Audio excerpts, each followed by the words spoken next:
Now we switch over to next talk, and that is by Dr. Anil Parikh. I think everybody knows him. Dr. Anil Parikh is MD Internal Medicine and is also President of Medical Affairs and Clinical Research in Ipca Laboratories Limited. And he's serving as faculty, has served as faculty at Topiwala National Medical College and Nair Hospital, Mumbai. Worked at consultant physician with Ministry of Health, Saudi Arabia. 30 years of professional experience that includes areas of clinical research, clinical practice, new drug development, and academics. Conceived and established the role of low-dose chlorthalidone and combination in the treatment of hypertension. Research studies published in JACC and appeared in Brown World Heart Disease. More than 80 publications in various therapies like diabetes, hypertension, pain management, and inflammation. So he's a very good researcher as well. So, and his topic is Achilles heel, prevention of heart failure and diabetes, role of antihypertensive therapy. This topic is excellent topic because lot of heart failure in India is by virtue of hypertension. So welcome, Dr. Anil Parikh. Thank you, Dr. Narsingh Verma, for kind introduction. At the outset, let me express my sincere gratitude to Dr. Sarita, who has been very kind enough to give me this opportunity to speak. And this talk was part of the Hypertension Summit UP chapter. But as Madam said that we could not, this could not be held because of the Corona issues. But now we are here. So also my sincere thanks to Dr. Narsingh Verma, moderator, and Dr. Piyush Jain. Now, Dr. Piyush Jain is a very close friend and guide. I think we are interacting since 1995, I was just counting, and last 25 years we have been associated together. And Dr. Vaishali, who will be the speaker after me. And since today is the very auspicious day, as Dr. Narsingh Verma said, of Guru Purnima, let me recall all my teachers at Topiwala National Medical College and Nair Hospital. Dr. Soneji, who is the first BM cardiology from Mumbai University, who has been my guide for my MD. Then Dr. Metalia, Dr. V.R. Joshi, Dr. Asgaonkar, late Dr. A.L. D'Souza, Dr. A.J. Desai, Dr. P.J. Mehta, all these teachers played a very important role in for me. And after this, let me begin with my talk, prevention of heart failure in diabetes, role of antihypertensive therapy. Actually, the emphasis of the idea of this talk came to me. I found that with the arrival of SGLT2 inhibitors and with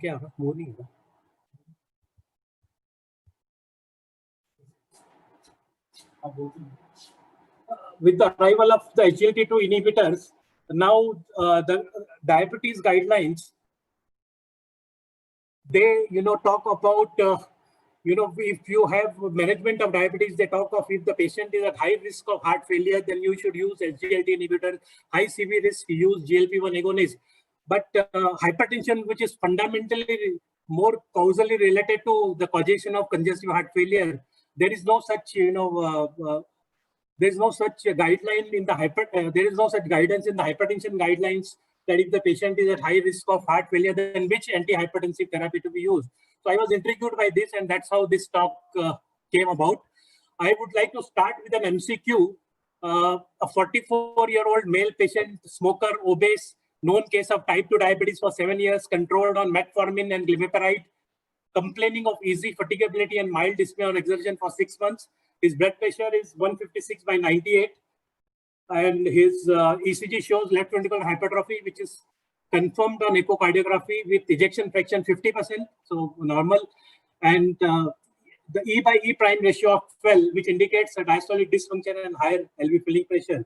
So based on the evidence, whatever evidence is available, which is the best initial antihypertensive for this patient to prevent heart failure.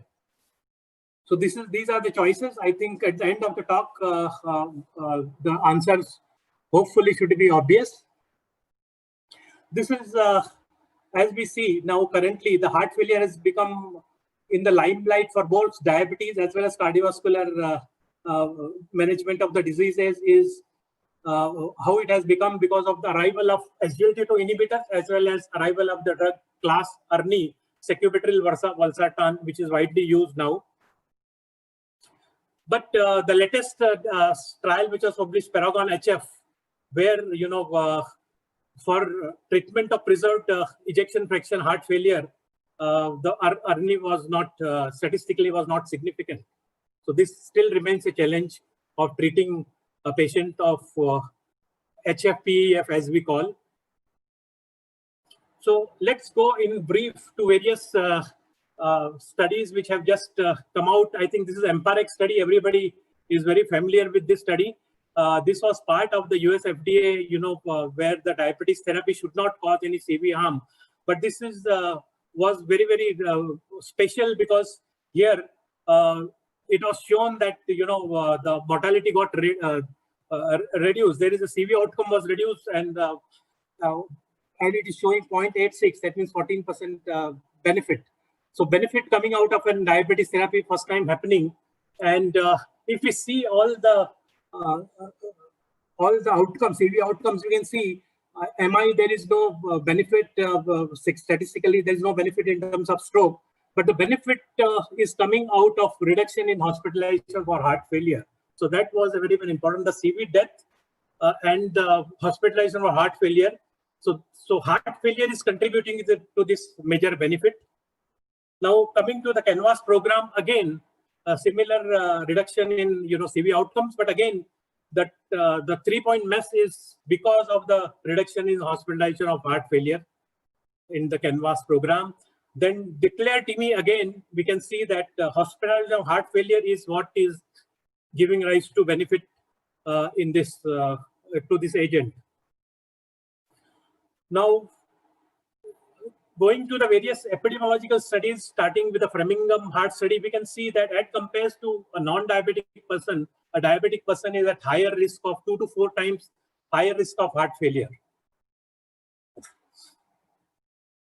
This is the slide. If some of you who would have been logged in yesterday, Dr. Venkatram showed this slide that why a diabetic patient is more at risk of heart failure because of hyperglycemia, insulin resistance, and hyperinsulinemia. There is RAS activation, there is cardiac myocardial hypertrophy, and autonomic dysfunction. All this leading to diabetic cardiomyopathy on the one hand, and inflammation, endothelial dysfunction, and dyslipidemia, making the patient more prone to coronary artery disease, leading to ischemic cardiomyopathy. So diabetic cardiomyopathy directly due to diabetes and as diabetes is risk equivalent of coronary artery disease. These two together will make diabetic patients more prone to heart failure. Now, it is important to remember that in all the CV outcomes which we have just seen of the SGLT2 inhibitors, most patients had comorbid hypertension. And notably, these comparisons are against placebo, while the link between hypertension and heart failure is also has been long established. And a drug chlorthalidone has shown better efficacy in prevention of heart failure against other comparable antihypertensives, not just placebo, but against other comparable antihypertensives, as we are going to see next. This is a very landmark study, Framingham heart study, which began in 1948. And in this study, I think all the risk factors which we know today, actually, they have come out of this study. In fact, the term risk factor was coined by this study in 1961. So diabetes, physical inactivity, elevated cholesterol, all heart failure, all these risk factors came out of this landmark study. And currently, the third generation of the Framingham participants are under study. So origin of this study is attributed to the US President Franklin Roosevelt, who had a case of CVD epidemic with congestive heart failure due to undiagnosed and untreated risk factor, mainly hypertension. Between 1935 and 1941, his blood pressure gradually rose from 136/78 to 188/105, but it was termed as normal for the man of his age. That time, that was the concept. In 1944, his cardiologist diagnosed him as a case of hypertension hypertensive heart disease and cardiac failure. He died on April 12, 1945 at the age of 63 from intracerebral hemorrhage with blood pressure shooting to above 300 millimeter mercury systolic. And then the next president passed the National Heart Act, and that's how NHLBI came into existence and ordered the Framingham study to be studied because of this CVD epidemic. So the Framingham Heart Study, the follow-up of risk factor for congestive heart failure, 16-year follow-up, what came out that in 75% of cases of congestive heart failure, hypertension is present, and in 90% cases of coronary artery disease, where heart failure occurs, hypertension is there in 90% of the patients. So hypertensive cardiovascular disease, hypertension becomes a very, very important factor as a cause of heart failure. Now, from Framingham, let us come to another, landmark study, the UKPDS study, where there were two arms. One was tight blood pressure control, and other was not so tight. So tight at that time in the early 90s was, less than 140/90, and you can see that as compared to the usual arm, the tight blood pressure control arm had, not only microvascular disease reduction, but macrovascular disease reduction, and a good reduction in terms of heart failure. I think heart failure, the importance of blood pressure control, you can see here, the heart failure was reduced by 56% in the intensive arm, that is at that time 140/90. So that's, we can see the two curves of usual and the tight blood pressure control in the UKPDS study. Now let us come from the two landmark study of Framingham and the UKPDS to the current landmark study of SPRINT. Because of this, the blood pressure is now less than 130/80 is considered to be the goal of all hypertension guidelines now. And here you can see the intensive arm was less than 120/80, standard was less than 140/90, and we can see that you are not seeing statistically significant benefit in terms of MI or acute coronary syndrome or stroke, but the benefit is coming out to be in the form of heart failure. So again, heart failure is incidence is remarkably statistically significantly reduced in the intensive arm. So again, we are seeing that blood pressure and relationship between blood pressure and heart failure very clearly with the SPRINT arm, where the overall mess is driven by the heart failure again. Now let's go to a study which is a meta-analysis of 26 RCTs with over 2 lakh patients published in archives of internal medicine, where various antihypertensive classes were compared to placebo. And we can see diuretics is coming out to be the best as compared to any other class of agents in this meta-analysis. Now let's compare the low-dose thiazide diuretic to placebo and other comparative drugs. And we can see here again, the diuretics is favoring better than other class of agents. And you can see the calcium channel blockers here is, faring as good as bad as placebo. So that's what we can clearly see in this meta-analysis published in JAMA. Now, thiazides are favoring better, but among thiazides, when you separate out through the meta-analysis between thiazide type and thiazide like. Thiazide type includes the hydrochlorothiazide, the bendroflumethiazide, etc. And thiazide like includes the chlorthalidone predominantly, and some 2 studies of indapamide are there. And we can clearly see that it is the thiazide like which are causing the reduction in heart failure risk as compared to thiazide type. So this is a SHAPE study, systolic hypertension in the elderly program. This is again a landmark study with chlorthalidone sponsored by the National Institute of Health. No pharmaceutical company involved here. We can see as compared to where the first time it was established that it is important to treat hypertension in the elderly. So those who were treated with chlorthalidone, 50% reduction in heart failure risk as compared to the placebo. And those patients who had history of myocardial infarction, the risk reduction was even better, 80% reduction in risk as compared to the placebo here. Now, this is another study which is not often talked about. This is again an NIH-sponsored study. All the landmark studies of chlorthalidone have been sponsored by the National Institute of Health. And this is a study where, the treatment of mild hypertension, where various drugs have been compared with, classes of drugs have been compared with placebo.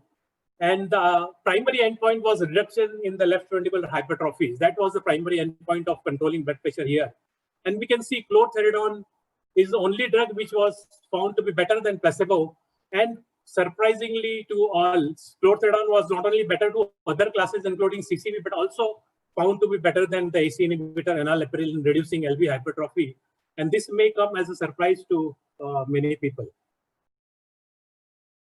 This is the landmark ALLHAT study. Again, a very, very, this is going to remain the largest hypertension trial involving over 42,400 patients being followed out for 8 years, and where 3 principal drugs were under comparison.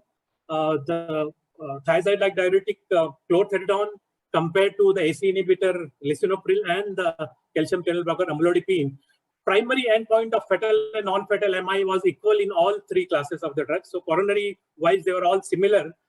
But what was surprising was that there was significant increase in risk of heart failure with amlodipine and also lisinopril as compared to chlorthalidone. So this was a surprising finding in terms of lisinopril, which is ACE inhibitors are known to be a major therapy for heart failure.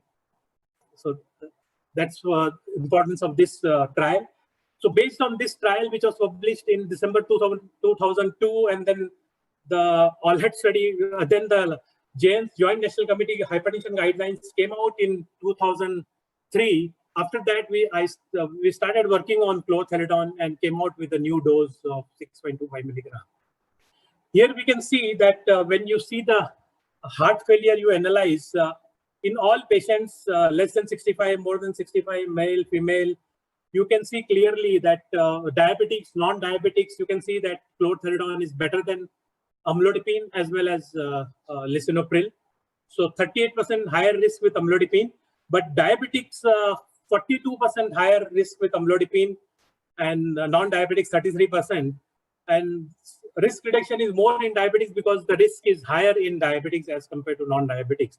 So important to remember that CV events as well as heart failure events reduce in diabetes patients with chlorthalidone. So this is the heart failure, the Kaplan-Meier curves, where you can see chlorthalidone, the curve starts separating right at the onset. You can see the separation of the curves, and chlorthalidone less, and the overlap between amlodipine and lisinopril. And till the first 4 years, you can see that both lisinopril and amlodipine are almost overlapping, and the lisinopril curve starts separating only after 4 years. So that's an important point to note here. So let's see how the hypertension progresses to heart failure. First, there is left ventricular hypertrophy. This left ventricular hypertrophy leads to left ventricular diastolic dysfunction, and this leads to, initially heart failure with preserved ejection fraction, and then heart failure with systolic left ventricular systolic dysfunction. If the patient has other risk factors like diabetes, smoking, dyslipidemia, then the patient may get directly into MI and without bypassing the LV DDF, and can straight away go to systolic dysfunction and can have heart failure and can have mortality. So now here just how hypertension and diabetes both are now known to cause diastolic dysfunction. Now, since the arrival of SGLT2 inhibitors, now more and more studies in the recently held conference of ADA 2020, there are a lot of studies indicating that there is significant diastolic dysfunction in patients who have type 2 diabetes, and more and more studies are showing that. But when you have hypertension and diabetes together, they have a negative synergistic effect on LV diastolic mechanics. And this leads to reduction in cardiac output, which leads to reduction in renal perfusion and sodium and water retention. And this leads to increased preload and worsening of heart failure on the one hand, and increased hypertension acceleration, and again leading to the vicious circle. So sodium retention plays a very important role in both heart failure and hypertension.